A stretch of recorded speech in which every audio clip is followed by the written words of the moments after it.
Assalamualaikum warahmatullahi wabarakatuh.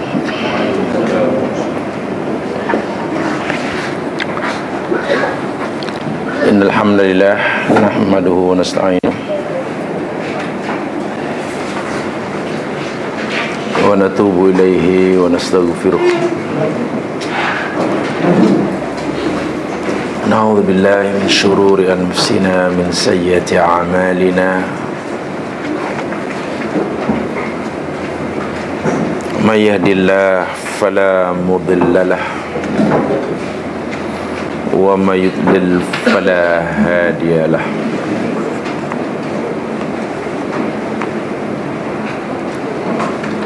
Asyhadu an la ilaha illallah wahdahu la syarika lah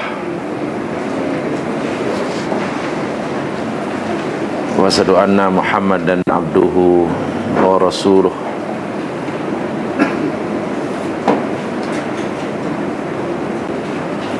Allahumma salli ala Muhammad wa ala ali Muhammad kama sallaita ala Ibrahim wa ala ali Ibrahim wa barik ala Muhammad wa ala ali Muhammad kama barakta ala Ibrahim wa ala ali Ibrahim innaka Hamidum Majid.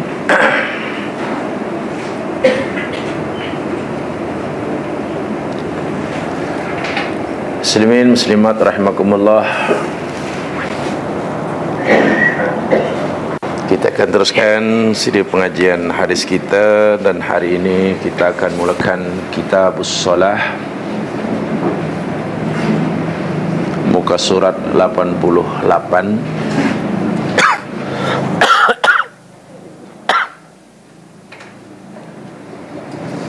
Kitabus Shalah, muka surat 88.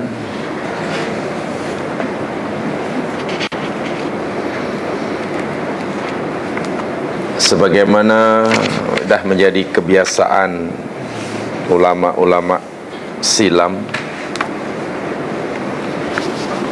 dalam menyusun buku, mengarang buku maksud saya,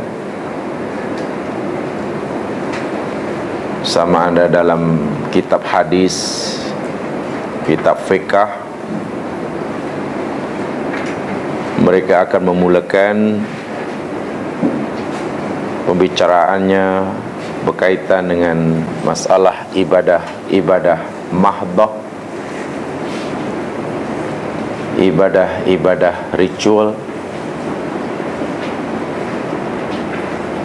dan dimulakan dengan taharah, dan kemudian as-salat. Dah menjadi kebiasaan ulama-ulama silam dalam menyusun atau mengarang kitab. Untuk sementara selesailah sudah Kitabut Taharah, tetapi tentulah hadis-hadis yang berkaitan dengan taharah tidak hanya terhad pada hadis-hadis yang kita telah pelajari sahaja selama ini. Masih banyak lagi hadis-hadis yang berkaitan dengan taharah di dalam kitab-kitab hadis yang lainnya.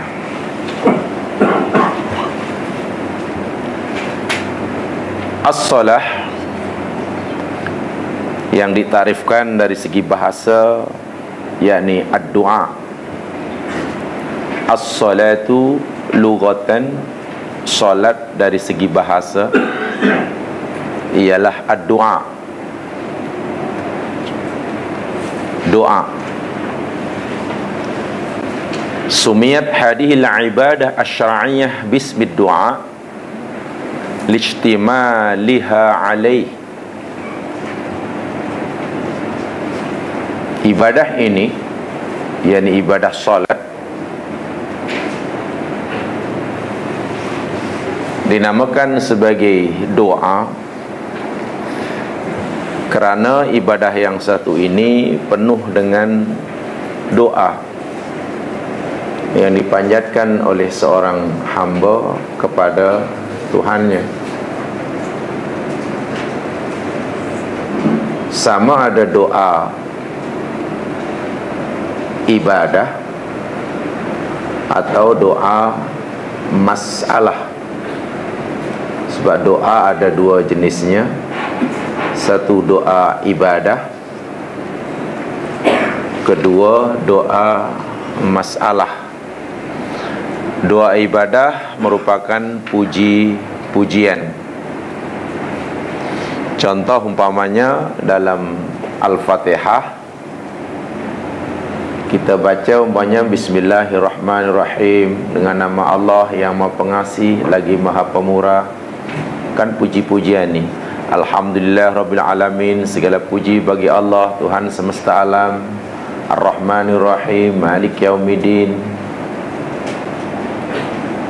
Ini semuanya adalah doa ibadah namanya. Tuhan yang menguasai hari kemudian, Iyyaka na'bud wa iyyaka nasta'in.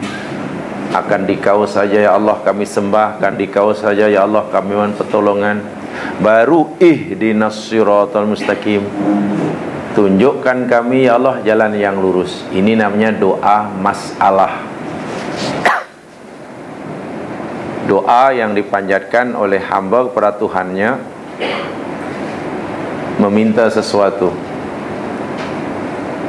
Ini doa masalah. Dan di dalam solat dinamakan doa dari segi bahasa secara etimologi, yakni ad-doa, kerana ibadah yang satu ini mengandungi banyak doa. Adapun dari segi syarak, makna solat dari segi syar'i, makna secara epistemologi, solat ialah aqwalun wa af'alun muftatahatun bitakbir wa mukhtatamatun bitaslim bisyara'ita makhsusah. Ta'rif ataupun definisi solat secara syar'i ialah ucapan dan perbuatan yang dimulakan dengan takbir dan ditutup dengan salam, dengan syarat-syarat yang ditentukan.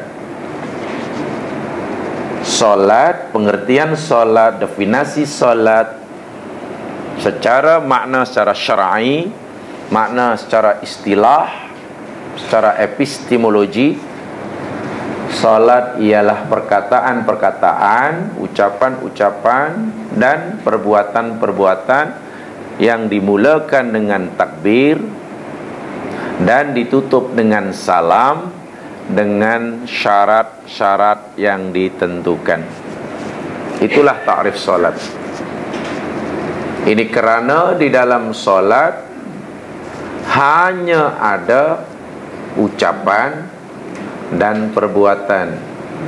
Fatihah ucapan, takbir ucapan, tasbih ucapan, tahmid ucapan, doa ucapan, dan af'al perbuatan, berdiri, rukuk, iktidal, sujud, gerakan tangan, bangun, duduk, seterusnya. Bermula dengan takbiratul ihram dan ditutup dengan salam, dengan syarat-syarat yang ditentukan. Itu pengertian solat. Saya tidak akan menjelaskan tentang kepentingannya kerana di dalam pelajaran Al-Kabair kita, dosa-dosa besar, yakni ada dosa besar tarkus solah, meninggalkan solat, dan panjang lebar kita telah pelajari kedudukan solat di dalam agama. Apa tujuan solat diperintahkan oleh Allah di dalam agama, apa tujuannya, itu telah kita pelajari dalam tajuk lain ketika kita bicara tentang Al-Kabair. Al-Kabair, yakni dosa-dosa besar. Dosa-dosa besar. Hanya yang ingin saya menarik perhatian jamaah sekalian, seperkara yang ini tambahan tetapi ada kaitan dengan waktu. Karena bagian yang pertama ini kita akan belajar tentang mawaqitus salat, yakni waktu-waktu salat. Mawaqitus salat, waktu-waktu salat. Di dalam Al-Quran sendiri, Allah Subhanahu wa taala, sebelum kita lihat penjelasan hadis Nabi sallallahu alaihi wasallam, di dalam Al-Quran sendiri, yakni dalam surah An-Nisa ayat yang ke-103. Jadi begini penjelasannya ya. Waktu-waktu solat atau solat waktunya telah ditetapkan oleh Allah. Waktu solat telah ditetapkan oleh Allah. Adapun penjelasannya, mula bila, berakhir bila, bagi satu-satu solat dijelaskan oleh Rasulullah sallallahu alaihi wasallam. Ini kenapa? Kerana di dalam Al-Quran Allah hanya menyebut bersifat umum tentang ditetapkannya waktu bagi ibadah solat ini, yakni firman Allah dalam surah An-Nisa ayat 103. A'udzu billahi minasyaitonir rajim. Bismillahirrahmanirrahim. Di hujung ayat itu Allah Subhanahu wa taala berfirman, "Innas salata kanat 'alal mu'minina kitaban mawquta." Innas salata, sesungguhnya salat itu, kanat adalah ia salat, 'alal mu'minin wajib atas orang-orang yang beriman, kitaban satu kefarduan, ketetapan yang Allah telah fardukan, mauquta.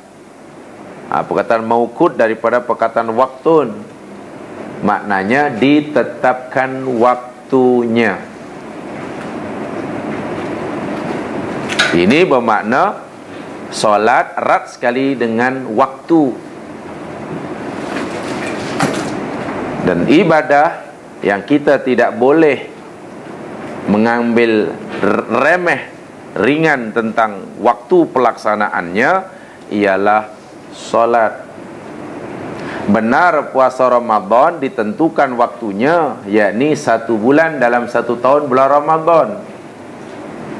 Tetapi bagi mereka yang berhalangan, dibenarkan tidak berpuasa pada bulan Ramadan, hanya saja wajib mengganti pada bulan yang lain. Berbeza dengan solat,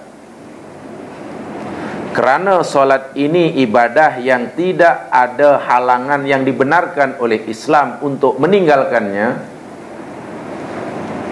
Solat ialah ibadah yang tidak ada halangan yang dibenarkan oleh Allah untuk meninggalkannya. Maka solat mesti dilaksanakan pada waktu yang ditetapkan. Sebab saya tadi tidak ada halangan yang membolehkan orang itu solat di luar waktu yang ditetapkan. Apa alasannya mungkin? Oh sakit, kan sakit juga masih solat. Oh musafir, musafir kan masih juga solat. Oh mungkin terlupa. Ya, orang lupa tidak wajib solat masa lupa, disuruh solat ketika ingat. Orang lupa tak wajib solat, dia wajib solat ketika ia dah ingat. Kalau lupa solat macam mana? Oh tertidur, bukannya tak pernah tak terjaga masa. Ya, orang tidur tak wajib solat. Nanti bila bangun saja suruh solat. Kan waktu solat bagi orang tidur ketika ia bangun. Waktu solat bagi orang lupa ketika ia ingat. Tidur tak jaga daripada pukul 1 pagi hingga 8 pagi. Tak jaga.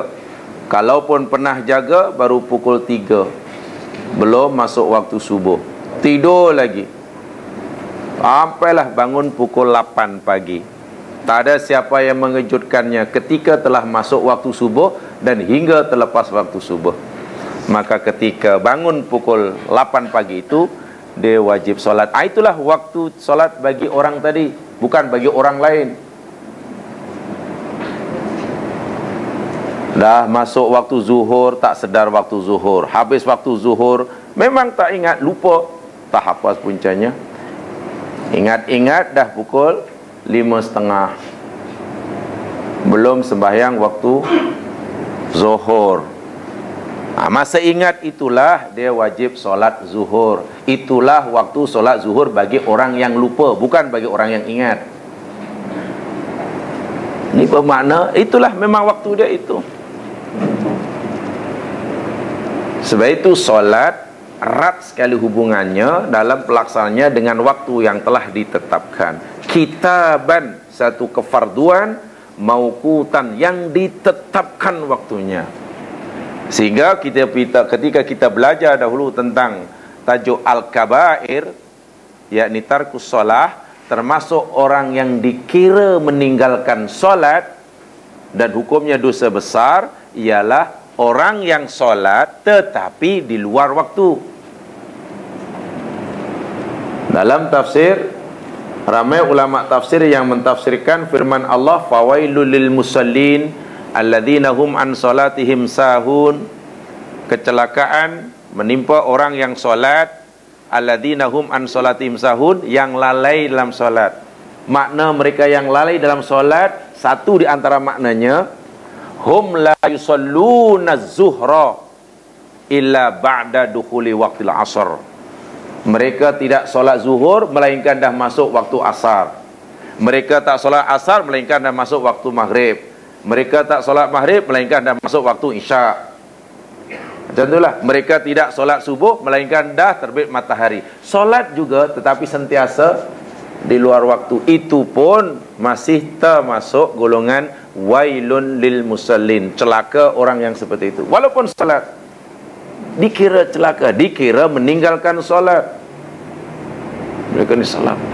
Sebab itu bagian yang pertama ini, yakni solat, kitabus solah, yakni berkaitan dengan mawaqit, waktu solat, waktu solat.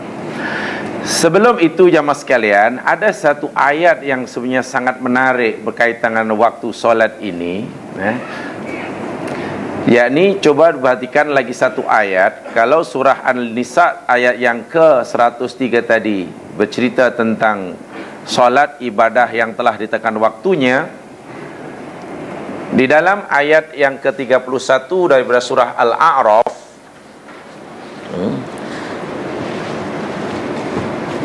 ini saya sangat tertarik sekali dalam bagian yang seperti ini. Perkara-perkara yang berkaitan ini saya sangat tertarik sekali. Surah Al-A'raf ayat yang ke-31, Allah Subhanahu wa taala berfirman, a'udzubillahi minasyaitonir rajim, ya bani Adam khudhu zinatakum 'inda kulli masjid. Wahai anak-anak Adam, ambillah pakaian kamu, maknanya berpakaianlah, zinah perhiasan kamu, inda kulli masjid, setiap kali ke masjid atau setiap kali di tempat sujud. Solat itu maksudnya, yakni menutup aurat, memakai pakaian. Wa kulu washrabu wa la tusrifu, dan makan oleh kamu dan minum oleh kamu, wa la tusrifu, tapi jangan kamu berlebih-lebihan. Innahu la yuhibbul musrifin, sesungguhnya Allah itu tidak menyukai orang yang melampaui batas. Coba kalau kita merenung sejenak sahaja ayat ini, mungkin ada kejanggalan dalam fikiran kita, macam ada sesuatu yang pelik, yang janggal, mungkin karena kita tidak faham. Coba ya, bagian pertama, separuh pertama berkaitan dengan solat. Bila solat, pakailah pakaian yang sempurna. Lepas itu sambung pula, makanlah, minumlah. Apa hubungan makan dan solat ni? Dalam satu ayat, boleh bagian pertama cerita solatlah, bagi dua, lepas itu makanlah. Macam tak teratur ya, macam tak tersusun. Lalu apa hubungan makan dan solat? Wa itu maknanya dan. Wa itu dan lah. Wahai anak Adam, ambil pakaian kamu setiap kali nak solat, dan makanlah dan minumlah. Hai. Apa maknanya lepas makan, lepas solat terus suruh makan, atau makan dulu solat? Kalau umpamanya wahai anak Adam, ambil pakaian kamu ketika nak solat dan berdoalah. Agak senang sikit kita nak faham. Apa dia punya tanasub, apa dia punya munasabah, keserasian hubungan antara perintah solat dan perintah makan. Tapi ingat, ini firman Allah, bukan ucapan manusia. Ketika Allah merangkaikan perintah solat dengan perintah makan, kemudian jangan berlebih-lebihan. Subhanallah, benar-benar di sini ada ijaz. Di sini ada ijaz, kemu'jizatan yang luar biasa. Ada kemu'jizatan yang luar biasa. Menurut seorang doktor, nama dia Jamil Al-Qudsi, Dr. Jamil Al-Qudsi, yakni seorang saintis daripada Mesir, seorang doktor pakar. Beliau tertarik dengan ayat ini, coba mencari apa tanasub, apa hubung kait antara perintah solat dan perintah makan. Subhanallah, setelah membuat kajian panjang lebar dan memakan masa yang juga agak lama, lalu beliau menyatakan, walakin sir akbar, katanya, sesungguhnya ada satu rahsia yang terbesar sekali fi hadhil ayat, di dalam ayat ini, huwa maudhu'ut tauqid, yakni berkaitan dengan waktu-waktu yang ditetapkan oleh Allah untuk melakukan solat. Walladhi yajibu ayyakuna marbutan bi awqatis solah, wa alaina alla nansa habal a'mal illallahi was solah ala waqtiha. Rupa-rupanya jamaah sekalian, setelah dibuat kajian wa taqtasiful ab'as al-ilmiyah al-hadisah, di dalam sebuah bukunya Asrarus Sirutunin, Asrarus Sirutunin bahasa Arabnya, bahasa Melayunya apa ya? Secret of Serotonin. Serotonin ini adalah sejenis hormon yang dinyatakan sangat penting, yakni adalah semacam satu zat yang penting dalam butiran darah kita, dalam trombosit manusia, yang melapisi saluran pencernakan dan otak. Dalam bahasa sederhananya, ini terjemahan bebas saya sampaikan, jadi hormon serotonin ialah mempengaruhi keadaan hati, emosi, nafsu makan seorang, tidur seorang. Jadi kalau ada seorang yang sedang tidak ada mood umpamanya, mudah marah umpamanya, stres umpamanya, atau ada yang mudah emosi, artinya maka hormon serotoninnya adalah perlu ditambah.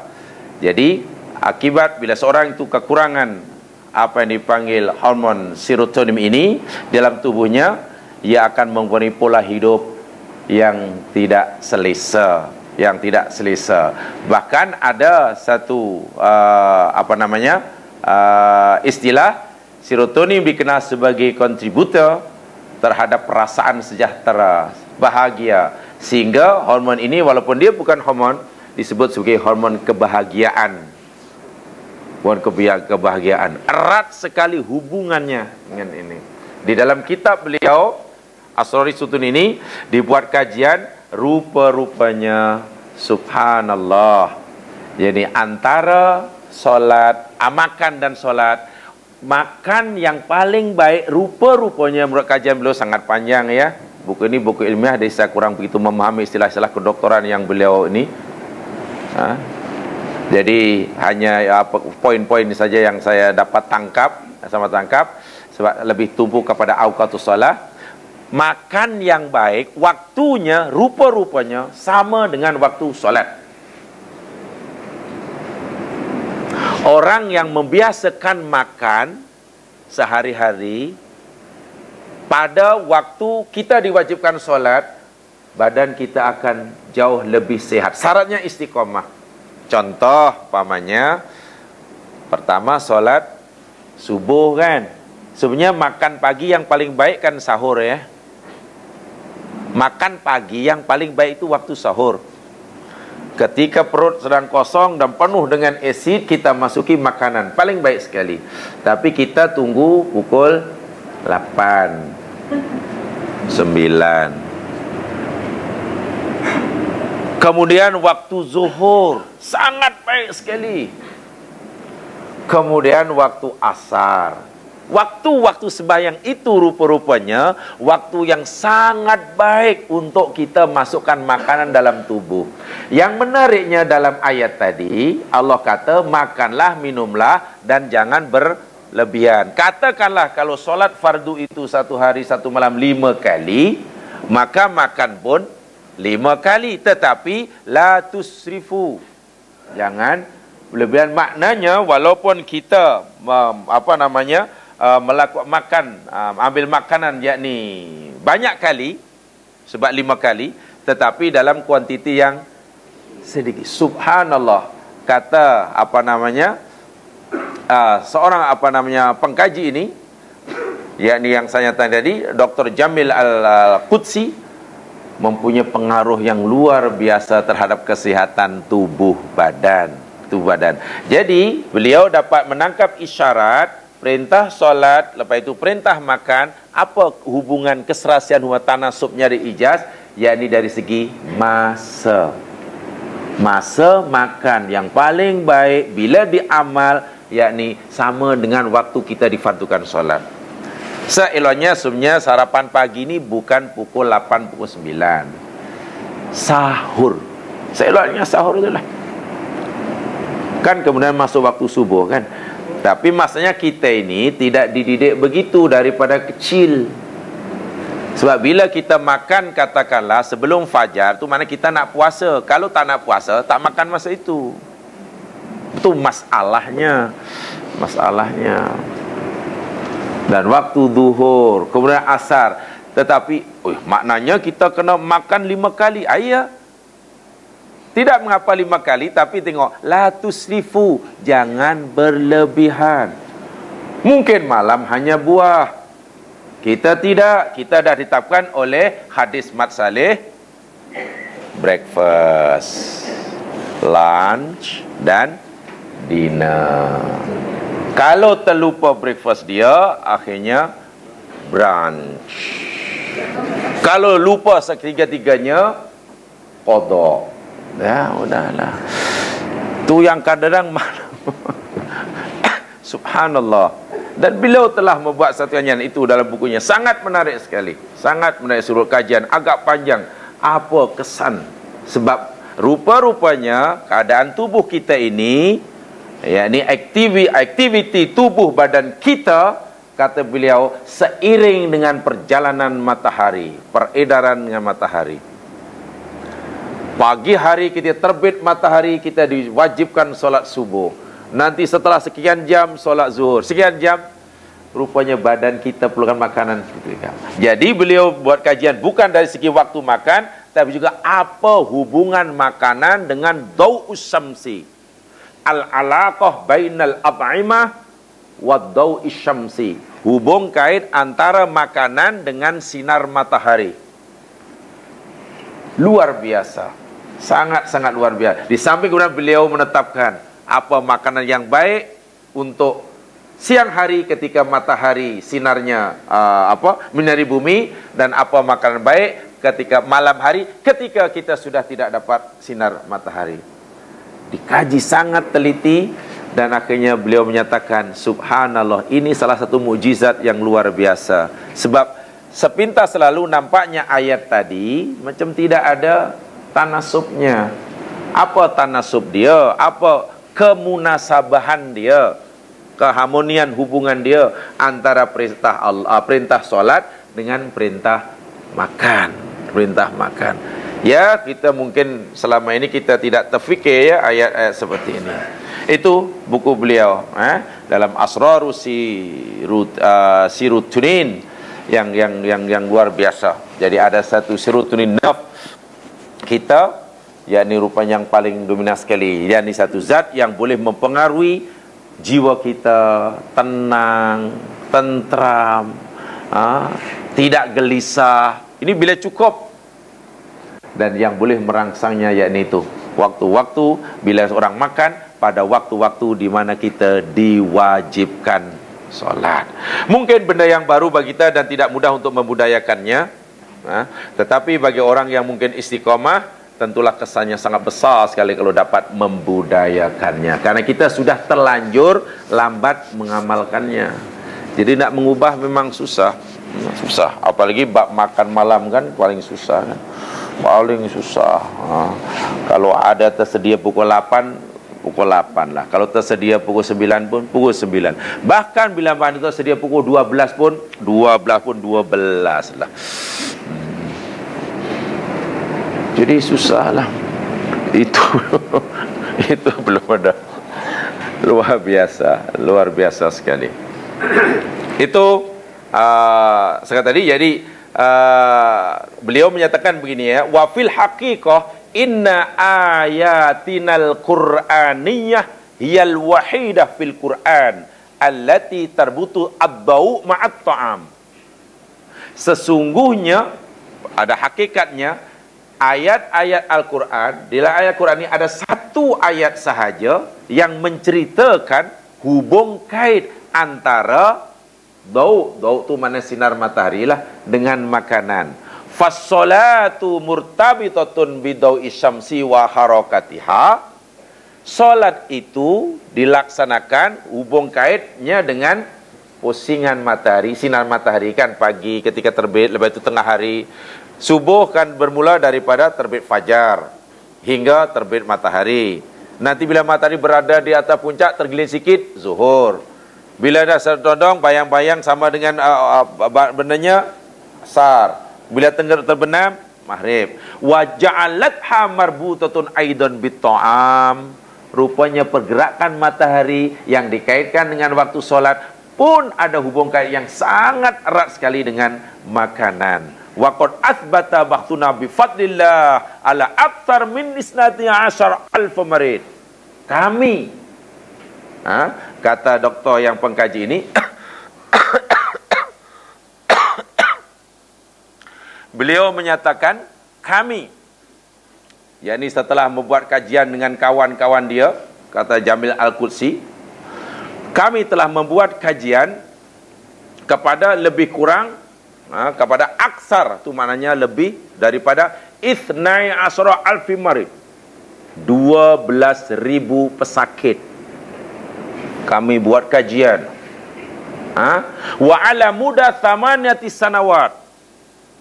Dan kami lakukan kajian kami ini selama lebih kurang 8 tahun. Anna duhulat tu'am fi awqati harakati syamsi ra'isiyah bi kamiyati qalilah wa hiya nafsu awqatu shalah ya'udu 'alal jismi bi fawaid udisiyah. Bahwasanya masuknya makanan dalam rongga tubuh manusia pada masa-masa pergerakan matahari yang utama, ketika matahari terbit, fajar sidik dan terbit, ketika matahari tergelincir di ufuk, ketika matahari condong sehingga bayang-bayang benda sama namanya, ketika matahari terbenam, makan pada waktu-waktu itu yakni nafsuha ya'udu ala jismi, masuknya makanan dalam tubuh pada masa-masa itu memberikan faedah yang luar biasa dahsyatnya. Kami telah membuat kajian lebih kepada 12.000 pesakit selama 8 tahun. 8 tahun. Luar biasa. Luar biasa. Dan banyak dan beliau di sini menyatakan hasil kajiannya dalam buku tadi. Itu. Jadi salah satu, walaupun kita sebagai umat Islam, bila Allah menetapkan kenapa subuh waktu itu, kenapa zuhur masa ini, kenapa asar pada waktu petang, kenapa maghrib, ya sebagai orang Islam kita wajib sami'na wa ata'na. Itu betul. Betul. Terima sajalah kenapa subuh waktu itu. Tak boleh ke subuh ini pukul 9 pagi umpamanya. Tak boleh zuhur ini katalah nanti ke campur asar dekat-dekat lah umpamanya. Tak boleh ke asar ni, maghrib ni cepatkan sikit umpamanya. Tak boleh, memang ketentuan agama begitu. Dalam hadis yang pertama Nabi menyatakan itu betul, kita mesti terima sami'na wa ta'na. Iman tu. Tetapi tidak salah. Tidak salah jika sekiranya umat Islam khasnya menggunakan akal yang Allah anugerahkan untuk mencari apa rahsia di sebaliknya. Bukan nak mencari sebabnya ya, rahsia. Sebab bila kita sedikit banyak menemukan rahsia di sebaliknya, subhanallah, tidak ada yang sia-sia perintah Allah Subhanahu wa taala ini. Tidak ada yang sia-sia larangan Allah Subhanahu. Jadi keyakinan kita semakin bertambah. Memang tidak kita wajib terima walaupun kita tak tahu kenapa diberikan begitu. Tapi tidak salah mencari hikmah di sebaliknya. Boleh jadi penemuan yang ditemukan ini boleh jadi kurang tepat. Tapi nak menolak 100% nampaknya susah, karena setelah kajian yang selama 8 tahun, nak terima 100% sebagai satu kebenaran mutlak pun belum tentu. Namanya saja usaha, namanya saja kajian. Jadi kalau kita boleh mengamalkannya, memang ada satu hikmah yang luar biasa. Tapi susah ya, kena 5 kali makannya. Tapi tak semestinya makan tu satu, tak semestinya nasi pula ke. Boleh jadi nanti bila yang isyak tu roti je. Boleh jadi mungkin yang asar karena zuhur dah makan, tapi zuhur makannya taklah kenyang. Mungkin berlima sudu atau 3 sudu. Asar pula yang dia kerap tetapi sedikit. Saya lupa, ada satu jamaah saya pakar pemakanan. Pernah tapi saya lupa di mana memberitahu saya. Makan yang baik, dia kata, Ustaz, masa itu saya sakit saya tanya. Makan yang baik ini sebetulnya yakni kerap tetapi sikit. Betul ya? Ada dokter nih. Dia itu makan yang baik dia kerap tapi sedikit katanya. Daripada sekali harung breakfast sampai mengening. Mengening, lepas tu nanti sampai zuhur mengening lagi. Itu tak baik dia kata. Tahu mengening ya? Mengening lah. Mungkilat. Dia kata makan yang baik. Masa itu saya belum tahu, buku ini saya belum tahu. Tapi dia kata makan yang paling baik yakni kerap, selalu, tetapi dalam kuantiti porsi yang sedikit, dalam portion yang sedikit, small portion kata, yang sedikit. Tidak mengapa, satu hari mungkin 4 kali, 5 kali tak jadi masalah. Sayangnya dokter jamaah saya tadi tak rujuk inilah yang mungkin belum tahu. Saya sekali baca, oh subhanallah, betul kata betul. Saya tanya kenapa? Lalu itu beliau tentulah tahu menjelaskannya. Kenapa kerap lebih baik, kerap tapi sedikit lebih baik daripada 3 kali tapi mengening. Jadi mengening. Triple mengening, itu tidak baik. Dan orang diet pun begitu kan. Orang diet kan bukan orang yang tak makan langsung. Makan kerap tapi sedikit. Sebab ketika makan sedikit jadi hadam, dah cepat habis lagi, tambah lagi. Tapi kalau dah sampai mengening tu, alah sampai dah. Susah ya, nak giling tu susah. Dan istilah kerap tu nampaknya kalau boleh kita terima kajian yang dilakukan ini, Jamil Al-Qusi ini, nampaknya kerap itu 5 kali lah. Maksimum 5 kali lah. Tapi itulah saya kata, tidak mudah ya mengamalkannya. Jadi kalau tidak kita dapat mengamalkan, hikmahnya sangat besar, sangat besar. Dan dikaitkan dengan ni tadi, terhadap makanan yang ni. Apalagi belum solat. Solat dikaitkan dengan ini. Ini baru makanan dengan waktu solat.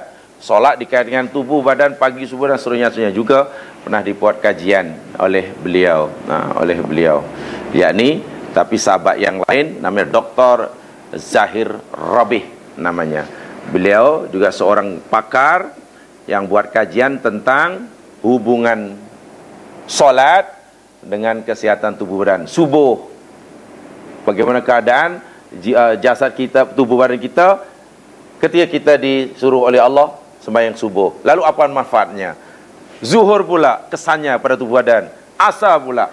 Ini dibuat kajian oleh Dr. Zahir Rabih. Dr. Zahir Rabih. Sangat menarik juga. Sangat menarik. Baik, hadis yang pertama jemaah sekalian, yakni hadis yang berkaitan dengan mawaqitus solat. Tadi saya nyatakan Al-Quran hanya memberitahu kita bahawa solat itu ibadah yang difardukan dan yang telah ditetapkan waktunya. Bila waktu-waktunya, dari mula-mula bila, berakhir bila, Quran tidak menjelaskannya. Maka datanglah Rasulullah SAW dengan hadisnya menjelaskan apa yang dimaksudkan oleh Quran itu. Di sinilah yang dahulu saya sebut peranan hadis, fungsi hadis, kedudukan hadis terhadap Quran ialah tabyinul kitab, menjelaskan apa yang dimaksudkan oleh Al-Quran. Contoh umpamanya hadis yang pertama ini. Jadi benar-benar solat dikaitkan dengan pergerakan matahari. Wa an Abdullah bin Amr anna Nabiyya sallallahu alaihi wasallam qala waktu zuhri idza zalatis syamsu. Waktu zuhur itu ialah apabila telah tergelincir matahari. Artinya matahari tidak lagi bergerak sedikit saja meninggalkan titik zenitnya. Kalau matahari sedang berada di titik kulminasi zenitnya, kita tidak dibenarkan solat. Nanti ada bagian kedua dipanggil ibrad. Bermula itu. Wa kana dhillur rajuli, dan adalah bayangan seorang dan bayang seorang katulihi, seperti mana bayangan sepanjang badannya. Malam yahdur waktul asri, selagi belum masuk waktu asar. Wa waktul asri malam tasfaros syamsu, dan waktu asar yakni selagi belum matahari ini berwarna kuningan. Wa waktu salatil maghrib malam yaghibis syafaq, dan waktu maghrib ialah selagi belum lenyap asyafaq. Syafaq itu mega yang berwarna merah kuning-kuningan di ufuk barat tu.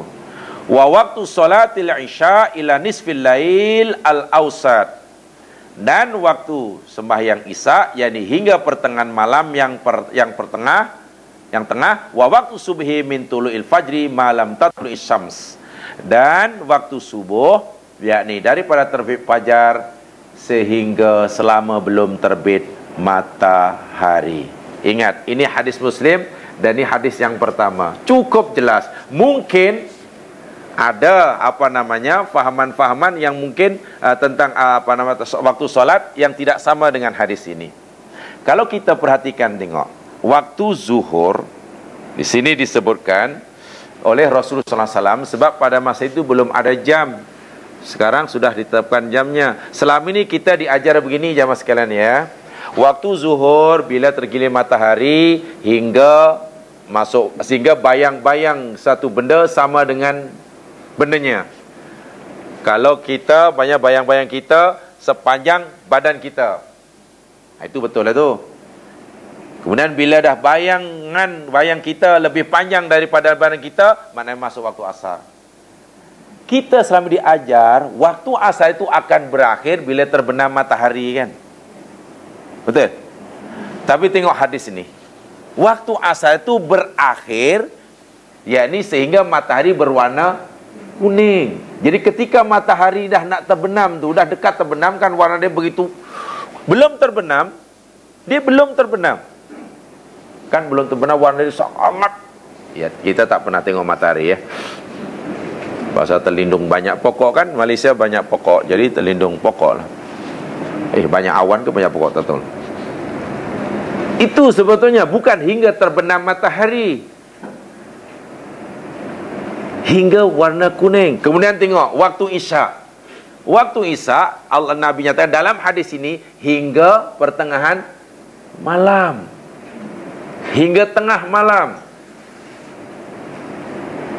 Kan kita diajar, mungkin nanti ini saya katakan untuk hadis ini saja ya, sebab nanti ada hadis yang lain. Belakang hadis ini waktu malam, waktu Isya akan berakhir bila kita dah berada di tengah malam. Pukul 1 lah, tengah malam pukul 1 ya. 1 ke 12? Pukul 1 lah, sebab terbenam matahari pukul 7. Dibagi 2 lah, bagi 2. So pukul 1 lah. Pukul 1. Jadi bukan pukul 3 saja. Oh, waktu solat Isya selagi belum masuk waktu subuh. Ya, nampaknya berlawanan lah dengan hadis ini. Dan hadis ini berlawanan. Jadi di sini ada yang sedikit berbeza, berakhirnya waktu asar dan berakhirnya waktu Isya. Sebab kita diajar waktu solat itu akan berakhir bila tiba masuk waktu selepasnya. Waktu zuhur habis bila dah masuk waktu asar. Waktu asar habis bila masuk waktu maghrib. Waktu maghrib habis bila masuk waktu Isya. Waktu Isya baru habis bila dah masuk waktu, kan begitu ya. Tidaknya. Tapi rupanya ada jamaah sekalian, antara solat 5 waktu ini ada gap dia. Yang ada gap yakni antara asar dengan maghrib ada gap.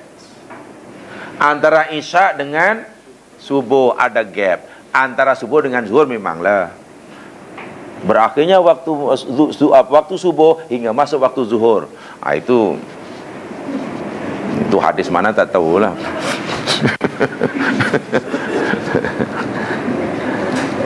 Menarik sekali, rupa-rupanya tengok Nabi memulakan menyebut solat jadi waktu zuhur. Jadi zuhur nampaknya solat yang pertama.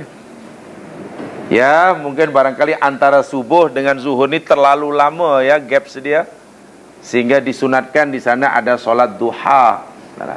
Tapi itulah yang saya katakan tadi. Ya, memang ada pendapat itu, mungkin nanti ada itu di kalangan penjara ulama, tapi berdasarkan hadis ini, sebab baru satu hadis yang kita baca, kan? Yakni ada masa waktu sembahyang, rupanya ada gap antara satu sembahyang dengan sembahyang. Yakni asar dengan maghrib ada gap, Isya dengan subuh ada gap. Tapi selama ini kita tidak. Selagi matahari belum betul-betul terbenam, maknanya masih bolehlah sembahyang asar. Sebetulnya tidak. Ketika matahari sudah berwarna kuning, sudah memerah lah macam nak. Ya, bila dah dekat nak terbenam yang sangat merah ya matahari. Memang waktu maghrib belum masuk.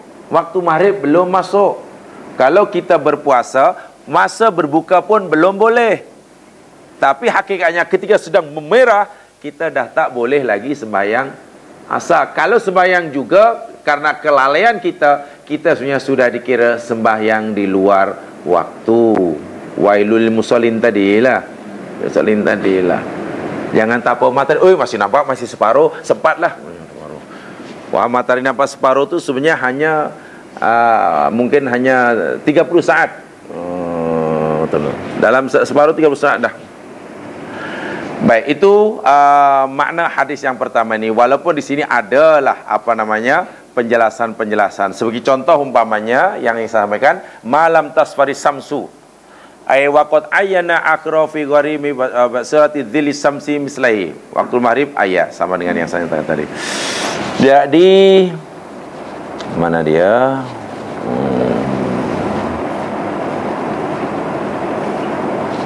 Sama itu sama. Jadi pada zaman Nabi SAW jamaah sekalian belum menggunakan jam. Sekarang sudah gunakan jam, jadi senang sikitlah orang nak sembahyang tak perlu tengok matahari. Tinggal matahari. Tetapi pada zaman dahulu, pada zaman tabi'in pun belum ada jam. Contoh pada zaman Imam Abu Hanifah belum ada jam.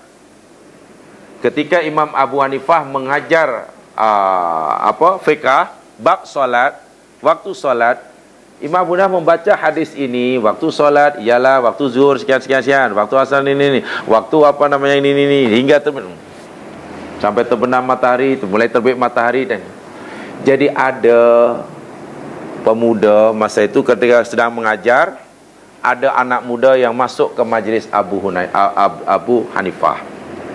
Abu Hanifah ni sudah agak tua masa itu, jadi ingin menghormati jamaah yang baru datang, walaupun dia baru, dihormati walaupun masih muda. Jadi sebagai orang yang dah berumur, Imam Abu Hanifah semasa mengajar tu kaki dia diselunjurkan macam tu, tidak bersila. Sebab bersila kan susah ya, orang yang dah berumur lutut dia diselunjur.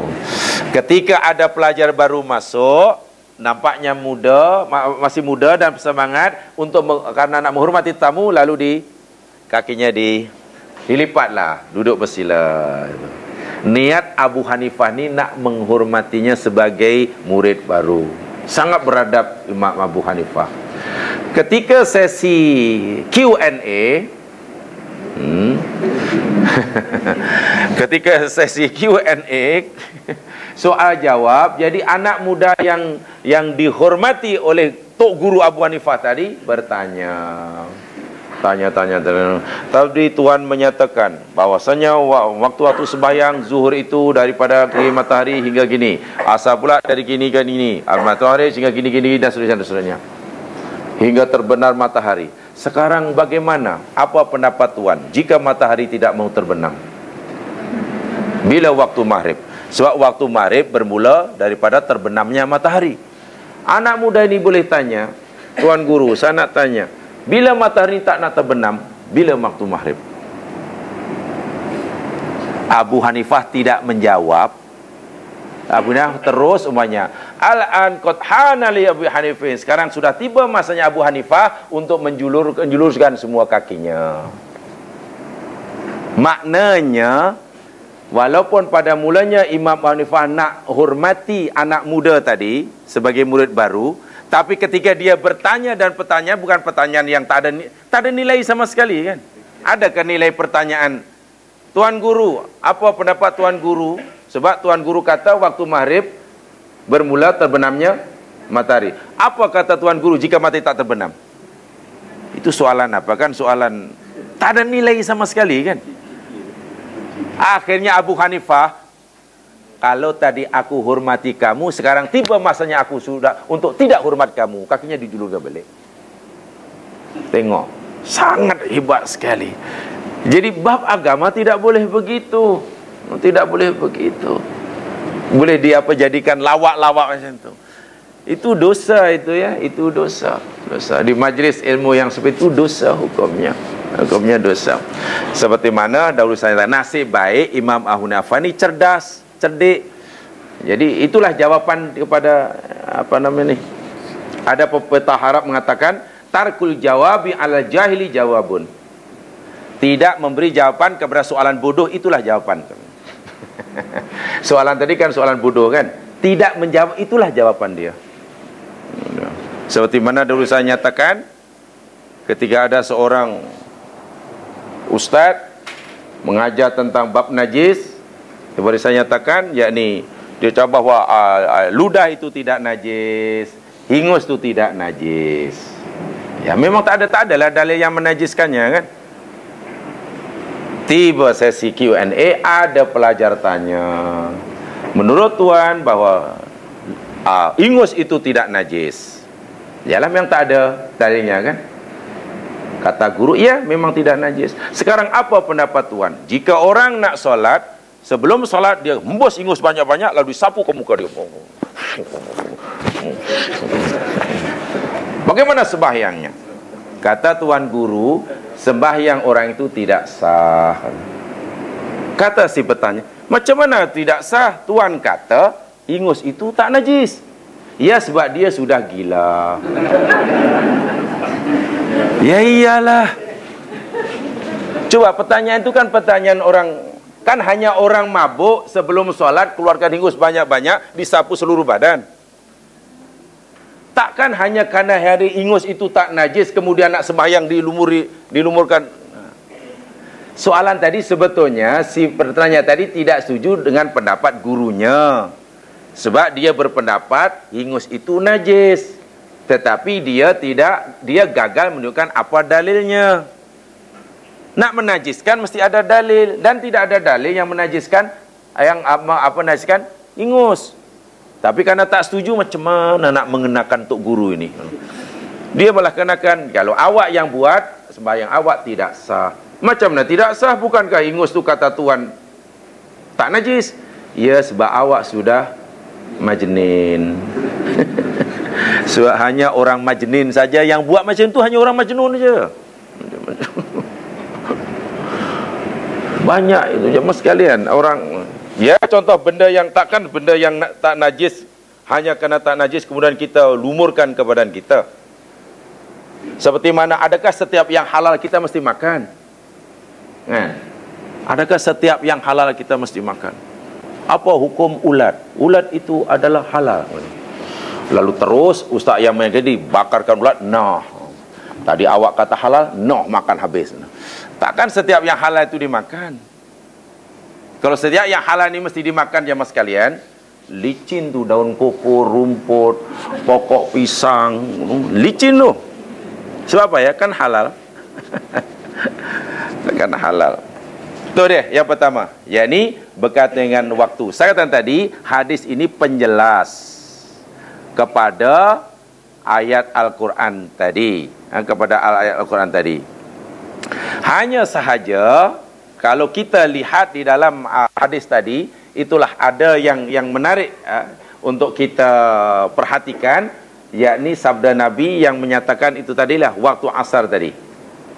Sebagaimana man adraka raq'atan minal asri qabla ghurubis syamsi faqad adrakal asr.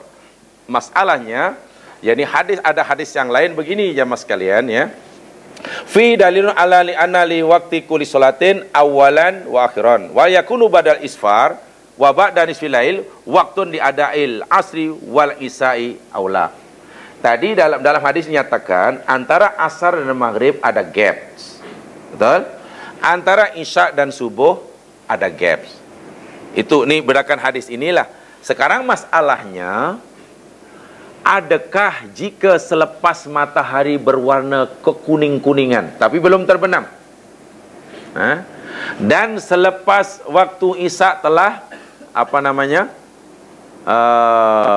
berlalu separuh malam, separuh malam, masih bolehkah seseorang itu melakukan sembahyang asar atau juga sembahyang isya? Itu soalannya.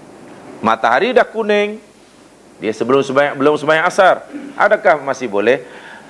Malam sudah berlalu separuh malam, dia belum sembahyang isya, masih bolehkah ia sembahyang isya? Itu yang dipertanyakan di sini. Hadzal hadis dulu ala annahu laisa biwaqtil lahuma. Hadis yang sedang kita pelajari ini dalam Subulus Salam menunjukkan bahwasanya waktu selepas berlalunya separuh malam sudah berakhir waktu isya. Waktu selepas matahari berwarna kuning sudah habis waktu asar. Kan begitu keseluruhan hadis ini. Walakin, tetapi ada hadis lain jamaah sekalian. Hadisnya berbunyi demikian. Man adraka raq'atan minal asri qabla ghurubis syamsi faqad adrakal asr. Sesiapa yang sembahyang asar dan sempat dalam sembahyang asar itu sempat mendapatkan satu rakaat. Sembahyang asar kan 4 rakaat. Takbiratul ihram pada waktunya lah, ketika matahari belum kuning. Allah Akbar. Atau sembahyang isya, tempat juga 1 rakaat ketika belum berlalu tempohnya lah, tamat tempoh masa. Atau juga sembahyang lain lah. Tapi di sini maksudnya ada disebutkan sembahyang asar sebelum terbenam, faqad adrakal asr, maka orang itu masih dikira sembahyang pada waktunya, telah masih dikira mendapatkan sembahyang asar kesemuanya, walaupun orang tadi hanya berjaya sembahyang asar rakaat yang pertama saja yang ada pada waktunya. Yang tiga sebenarnya sudah tidak pada waktu asar, matahari dah terbenam dah. Apalagi dia sembahyang asar 4 rakaat selama 15 minit. Ya, dia orang khusyuk kan. Sembahyang asar 15 minit. Rakaat yang pertama masih waktu asar. Rakaat kedua, ketiga, keempat, mestilah dah masuk waktu maghrib. Orang yang seperti ini berdasarkan hadis Nabi masih dikira sembahyang asar pada waktunya. Minimum orang itu dapat 1 rakaat pertama pada waktunya. Minimum. Tapi kalau Allahu Akbar, kemudian Fatihah, habis Fatihah saja, walau amin umpamanya lah. Amin saja sembahyang zuhur ni. Baru amin Fatihah rakaat pertama, surau pula Allahu Akbar. Asal lah tu. Maka orang ni dikira cuai, tidak lagi sembahyang zuhur pada waktunya. Tapi kalau sudah dapat 1 rakaat, dah sujud, dah rukuk, dah sujud, duduk, sujud, lepas tu bangun untuk rakaat kedua, baca Fatihah untuk rakaat kedua sampai iyyaka na'budu wa iyyaka nasta'in, Allahu Akbar, masuk waktu asar umpamanya. Orang ni masih dikira sembahyang zuhur pada waktunya. Masih dikira, tapi bukan boleh diamalkan ya. Sebab apa jemaah sekalian? Orang yang sembahyang di luar waktu yang ditetapkan dikira fawailul lil musallin. Dikira celaka, dikira meninggalkan solat, kan begitu dalam kitab kabair. Orang yang tinggal solat hukumnya dosa besar, bukan karena tak solat sama sekali. Bukan tak solat sama sekali. Termasuk yang dihukum tinggal solat, dia solat tapi sentiasa di luar waktu, itu pun dikira tidak solat dan dosa besar. Ada sebab itu apa masuk ayat ini. Jadi orang tadi boleh teruskan bila itu keadaannya.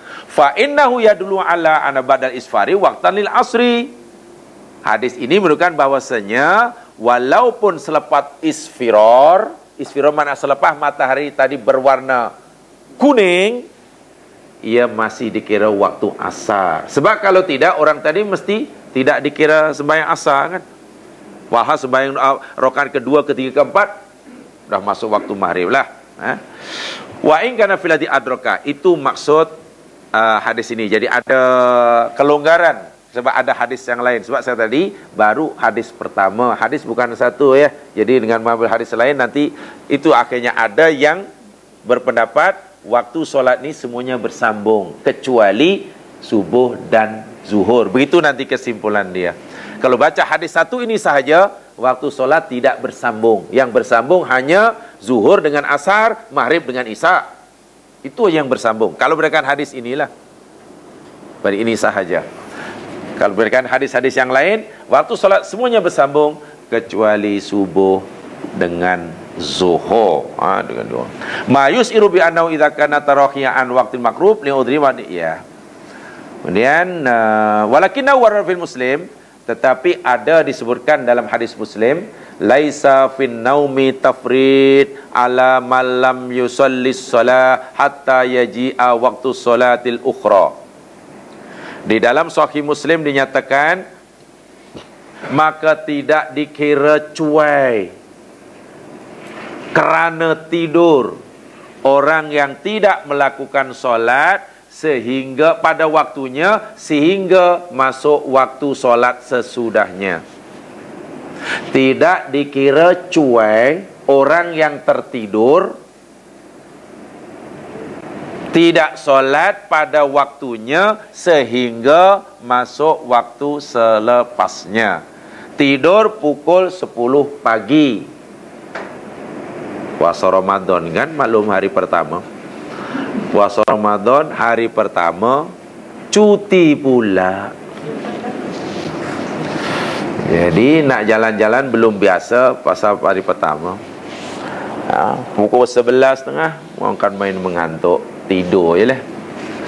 Kenapa mengantuk? Malam tadi dia kata tarawih. Habis pukul berapa? Pukul 11. Pukul 11 ya. Maklum tarawih pertama, jadi kesan penatnya tu lebih. Belum terbiasa kan lutut. Pukul 11 siang tidur, terus tak ada orang kejutkan. Bangun masuk waktu asar. Itu yang dimaksudkan. Orang yang tidak dikira cuai, orang yang tertidur, yang tidak mengerjakan sholat pada waktu yang telah ditentukan, sehingga masuk waktu selepasnya. Itu dalam Sahih Muslim. Dalam Sahih Muslim. Fa innahu dalilun alam tidak di waktu kurisan ila dukhuli waktil ukhra. Ini bermakna, ini sebagai dalil bahwasanya waktu solat itu berpanjangan, berlangsung hingga masuk waktu solat selepasnya. Illa annahu maksusun bil fajri. Hanya saja khas bagi sembahyang fajar sahaja. Kalau sembahyang fajar tidaklah memanjang ya waktu zuhur, tak adalah. Waktu sembahyang subuh hingga waktu zuhur, itu aja yang tak ada. Yang lain bersambung. Asar subuh zuhur sambung dengan asar, asar bersambung dengan maghrib, maghrib bersambung dengan isya, isya bersambung dengan subuh. Ini dalam hadis Muslim yang lain. Hanya yang kecuali waktu solat fardu subuh yang tidak bersepanjangan bersambung dengan waktu zuhur. Itu tidaklah, itu jangan malah tanya kenapa tinggal satu aja tak sekali dia senang. Janganlah begitu.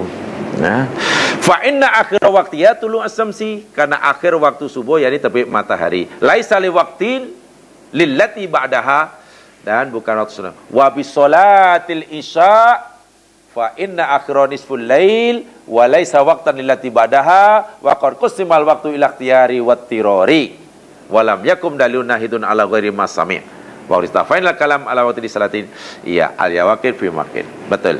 Itu sudah apa tu. Jadi saat tadi kalau berdasarkan hadis ini sahaja jamaah sekalian, rupa-rupanya waktu solat ini tidak bersambung kesemuanya. Kalau berdasarkan hadis ini sahaja. Tapi kalau kita lihat dalam sarahnya bersambung. Boleh bersambung kecuali satu yang tidak bersambung, subuh dan walau bagaimanapun, macam mana kalau kita nak ikhtiyat, kalau kita nak berambil sikap berhati-hati, ya amalkan hadis ini. Artinya usahakan kalau nak sembahyang asar pun janganlah sampai hingga matahari dah nak terbenam warna kuning, dah memerah tu, jangan. Sembahyang isya pun kalau ditolong janganlah sampai lepas pertengahan malam. Kalau nak ambil yang ikhtiyat, bukan makna selepas itu tidak boleh, sebab ada riwayat yang mengharuskannya. Itu ikhtiyat, ya. Ikhtiyat. Yang ini. Kecuali saya kata tadi ada pengecualinya, orang yang tertidur. Orang yang tertidur. Kemudian hadis yang selepasnya, yakni hadis yang ke-166. An Abi Barzah Al-Aslami radhiyallahu an, kana Rasul sallallahu alaihi wasallam yusallil asra, adalah Nabi sallallahu alaihi wasallam sembahyang asar. Thumma yarji'u ahaduna ila rahlihi fi aqsal Madinah wa syamsu hayyatun. Wa kana yastahibbu ayu akhira minal isya. Wa kana yakrahu naum qablaha wal haditha ba'daha. Wa kana yanfatilu min salatil ghadat hina ya'rifu ar-rajulu jalisahu. Wa kana yaqra'u bisittina ilal mi'ah. Hadis yang disebutkan oleh Imam Bukhari yang bermaksud daripada Abi Barzah Al-Aslami yang berkata ada Rasul SAW salat asar. Kemudian kembali seseorang daripada kami ke tempat kediamannya di pinggiran bandar. Ada seorang daripada kami dalam jamaah tadi baliklah ke rumahnya di pinggiran kota. Padahal waktu itu wasyamsu hayatun, sedangkan matahari masa itu masih hidup. Masih hidup maknanya belum terbenam lah. Dan biasa Nabi SAW suka mentakhirkan Isya dan tidak suka tidur sebelumnya dan tidak suka bercakap-cakap sesudahnya. Dan biasa selesai solat subuh ketika seorang dapat mengenal orang di sebelahnya. Dan biasanya baginda akan membaca 60 hingga 100 ayat. Apa agak maksud ni? Yang pertama, usai sembahyang asar, lepas sembahyang asar, lalu ada sahabat yang jadi makmumnya balik ke rumahnya. Rumahnya bukan di Madinah tapi di pinggiran kota, di luar Madinah. Ketika saya sampai di pinggiran kota, di rumahnya matahari masih hidup, maknanya belum berwarna kuning. Itu nak menunjukkan bahawa solat asar memang macam itulah dilakukan pada masa itu. Dan keduanya, amalan Nabi SAW, Nabi suka mentakhirkan solat asar, solat Isya, tidak suka tidur sebelumnya dan tidak suka bercakap-cakap selepasnya. Mentakhirkan solat Isya tapi tidak didahului dengan tidur terlebih dahulu.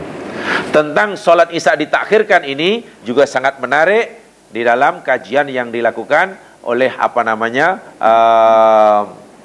tadi yang saya katakan, yakni Dr. Zahir Rabih tadi. Dr. Zahir Rabih telah melakukan satu kajian ilmiah apa rahsia di sebalik disunatkannya bagi kaum lelaki mentakhirkan solat Isya. Hikmahnya ya, sebab kalau ikut dalil ya Nabi buat, kita ikut sunnah Nabi itulah. Tapi rupanya ada hikmah dia ditakhirkan, itu ada hikmahnya. Nah, itu Dr. Zahir Rahib tadi. Yakni dalam ayat tadi, kemudian tak suka tidur sebelumnya dan tidak bercakap selepasnya. Adapun habis solat subuh, sehingga kami orang ni pada zaman dahulu berbeza dengan zaman sekarang ya. Habis sembahyang subuh, dalam hadis ini dinyatakan hatta ya'rifu, selepas usai sembahyang subuh sehingga kami masih dapat mengenali, ya'rifu rajulu jalisahu, seseorang masih boleh mengenali orang yang ada di sebelahnya. Maknanya sudah masih gelap atau sudah terang Sudah kenal tu mana? Ya sudah terang. Sebab zaman dahulu bukan sekarang, tengah malam pun kenal sebab terang. Jadi nak memahami hadis ini dalam konteks hari ini memang agak pelik. Habis sembahyang subuh, masa itu kami masih kenal, oh fulan, oh mana dah terang lah tu. Sekarang siang malam kan serupa kan. Lalu macam mana untuk hari ini? Ya, ingat hadis ini 14 tahun yang dahulu. Ni elektrik tak ada lagi, jam belum ada lagi. Tengok ketika turun ayat puasa, Allah subhanahu wa ta'ala nyatakan kulu washrabu, makan oleh kamu, minum oleh kamu, hatta yatabayyana lakumul khaytul abyad minal khaytul abyadi aswadi minal khaytul abyad, sehingga hatta terang bagi kamu, makan oleh kamu, minum oleh kamu, sehingga nampak jelas bagi kamu benang putih dari benang hitam. Hatta yatabayyana lakumul khaytul abyadi minal khaytul aswad. Jadi masa itu sahabat, malam kita boleh makan, boleh minum, puasa ni. Bila kita disuruh berhenti makan, sehingga kita boleh bezakan mana benang putih, mana benang hitam. Jadi malam itu mereka meletakkan kain yang satu warna putih, jadi kalau celik saja bangunlah masih boleh. Oh masih nampak, oh mana masih boleh lah. Dah tak boleh. Bila dah nampak itu dah tak boleh. Selagi masih belum boleh membezakan, karena gelap, putih dengan hitam sama aja bila gelap. Maknanya bila belum boleh bezakan, masih boleh makan. Tapi kalau sudah dah nampak yang putih, yang hitam, maknanya dah siang lah tu, dah cerah, barulah disuruh berhenti. Itu pada masa dahulu. Lalu Allah turunkan, maksudnya bukan begitu. Benang putih, benang hitam tu maknanya minal fajri, daripada fajar. Benang hitam itu maknanya malam, benang putih itu maknanya terbit fajar. Maknanya makan kamu, minum kamu hingga terbit fajar. Pada zaman dulu sangat sederhana nak mengetahui dah imsak ke belum. Tengoklah, buka mata aja. Oh, masih tak boleh. Tak ada bezanya putih dan hitam. Makan aja lah. Gelap, rumah gelap. Ingat tak dalam bab wudu kita pelajari bagaimana Aisyah radhiyallahu anha bercerita, adalah malam hari Rasulullah SAW sembahyang dan aku julurkan kaki aku di hadapan. Ketika Nabi nak sujud, Nabi goncang-goncangkan kaki aku, lalu aku tarik kaki aku. Ketika Nabi berdiri, aku julur balik. Malam itu tak ada lampu, kata Aisyah. Tengok, lampu rumah Nabi pun tak ada lampu. Malam hari aku kehilangan Rasulullah SAW. Lalu aku cari. Kemudian aku dapati, aku pegang kaki Nabi waktu Nabi sedang sujud, dan kedua tapak kakinya sedang berdiri. Aku pegang dia. Malam itu tak ada lampu. Tengok, bila tak ada lampu, gelaplah, apalagi bukan bulan purnama. Hadis tadi cerita tentang sentuhan itulah, sama ada menyentuh perempuan atau menyentuh atau kena sentuh, tidak batal. Hadis tadi ceritanya itu. Tapi yang menariknya, takkan sampai begitu sekali bangun. Ya, sebab Aisyah beritahu malam itu tak ada lampu. Kalau ada lampu pun pada zaman Rasul, ya mungkin hanya pelita kecil. Ya, pelita kecil. Sekarang mungkin hadis, nak mau hadis-hadis seperti itu dan termasuk seperti ini, agak susah lah nak memahaminya.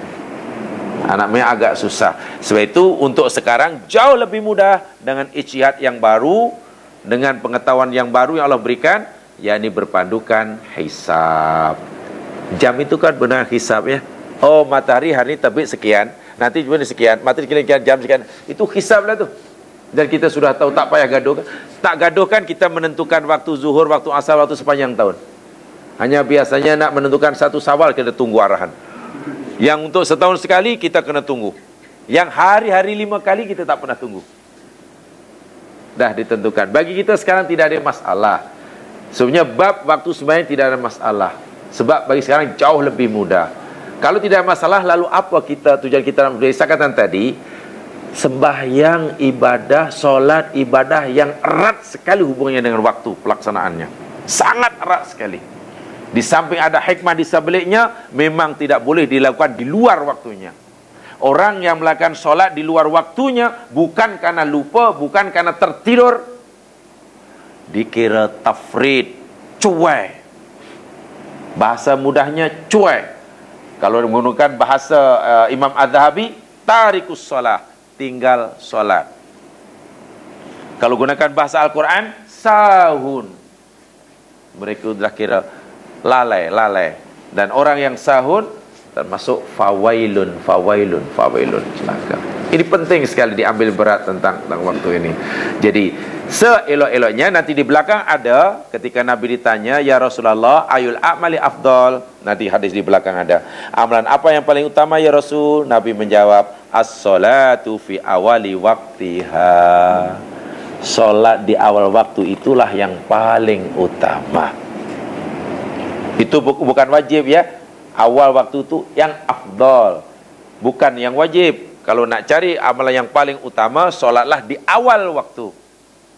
Sebab Allah bagi masa kepada kita untuk melakukan satu solat ini melebihi daripada masa yang diperlukan. Contoh, sembahyang zuhur 4 rakaat. Katakanlah paling lama sembahyang zuhur itu, katakanlah dengan wirid dengan ini katakanlah 10 minit. Sedangkan waktu yang Allah sediakan bermula daripada pukul 1 hinggalah pukul 4:30. Masya Allah, 3 jam setengah. Sedangkan masa yang kita perlukan untuk melaksanakan 4 rakaat, katalah 10 minit. Kenapa masa yang Allah berikan begitu lama sekali daripada yang sebab? Ya, itu maknanya ada pilihan. Boleh di awal waktu, boleh di petang, asal masih dalam waktu yang ditentukan. Hanya saja kalau kita nak cari afdaliyah, keutamaan, lebih-lebih lagi karena kita tidak punya apa-apa urusan yang menghalang kita untuk melakukannya di awal waktu, jangan tangguhkan. Bukan tidak boleh ya, ini afdaliyah. Jika tidak ada urusan yang menghalang kita untuk melakukan di awal waktu, jangan tangguhkan. Masuk waktu solat, kecualilah ada halangan. Sebab keutamaannya sangat-sangat tinggi. Lebih-lebih lagi kaum wanita. Sebab kaum wanita bila dah masuk waktu, maknanya dah datang kefarduan solat. Bila dia tidak segera solat, katalah tangguh, kemudian datang haid, itu masalah. Dia datang haid ketika dia sudah datang kefarduan solat. Di situ masalah. Sebab itu bagi kaum wanita, mentakhirkan solat isya tidak disuruh. Kaum lelaki disunatkan melambatkan, mentakhirkan solat isya. Tapi bagi wanita tidak. Sebab kaum lelaki kan tidak haid. Tidak uzur kan orang lelaki dia. Itu beza dia. Ini mesti diambil berat. Diambil berat bagi setiap kita. Ini bukan urusan sesiapa ya. Urusan dia fardu ain. Artinya kalau orang ingatkan kita, sebenarnya bukan kepentingan yang mengingatkan, kepentingan yang diingatkan. Yang sepatutnya setiap kita tidak harus diingatkan oleh sesiapa. Namanya fardu ain. Fardu ain dan wajib diberi keutamaan. Bab solat sebetulnya sesuatu yang tidak ada tolak ansur. Sama sekali tidak ada tolak ansur. Orang yang mengutamakan solat, maka Allah akan mudahkan urusan yang lain. Orang yang mengabaikan solat, yang lain pasti huru hara. Solat cantik, insya Allah yang lain mudah. Saya masih ingat ketika Dr. Hamka ditanya oleh tetamu-tamunya, banyak masalah ibu kota. Ada masalah rumah tangga, masalah anak, masalah perniagaan, masalah macam-macam lah. Setiap orang mengadu masalah, katalah suami mengadu tentang istrinya, istri mengadu tentang masalah suaminya, orang tua mengadu tentang anaknya. Pertanyaan Boy Hamka kepada yang mengadu ini, katakanlah kepada perempuan tentang suaminya, adakah suami ibu masih solat? Tanya. Oh masih Boya. Kalau tanya tentang anaknya, macam mana anak kami ini, adakah anak bapak masih solat? Kalau tanya tentang adakah istri bapak masih solat? Jadi saya pun tergerak hati. Kenapa Buya terlalu salahnya? Setiap ada orang mengadukan masalah, masih ditanya. Tentu ditanya, kenapa? Masih solat atau tidak? Jawaban dia kata, selagi orang itu masih solat, insya Allah masih boleh dibetulkan. Maknanya boleh dibetulkan dan senang dibetulkan kalau salah. Tapi bila solat sudah diabaikan, memang susah. Sebab itu apa saja masalah yang dikemukakan mesti ditanya dahulu. Adakah suami ibu masih solat? Oh masih Boya. Insya Allah ada harapan. Solat adalah kunci dia.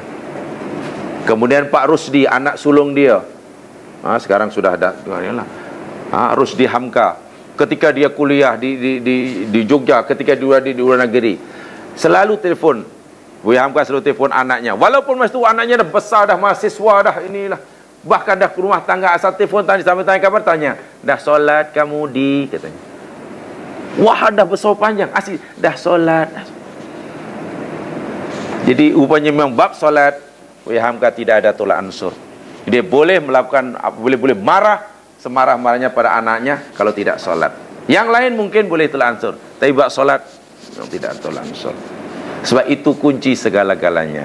Kunci segala-galanya. Itu sepatutnya saya kata nanti. Jadi kena ambil berat, kena disiplin, kena, sebab itu fardu ain. Jadi tidak harus kita terus ditegur. Ini yang rugi kita sendiri. Sangat-sangat rugi. Sebab ini kunci kejayaan dunia dan akhirat. Jamaah rahimakumullah, nampaknya itu saja yang sebab saya sampaikan. Sebab menyampaikan hadis yang lain.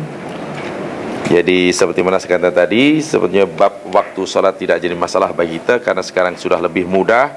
Oleh itu saya cuba menyelitkan penjelasan yang lain di celah-celah penjelasan itu supaya lebih mendapat manfaat lebih daripada yang kita baca dalam hadis ini. Yang benar daripada Allah jua, yang silap kelemahan diri sendiri. Mudah-mudahan Allah Subhanahu wa taala memaafkan kesalahan dan ini dengan bacaan tasbih kifarah. Subhanakallahumma wa bihamdika asyhadu an la ilaha illa anta astaghfiruka wa atubu ilaik.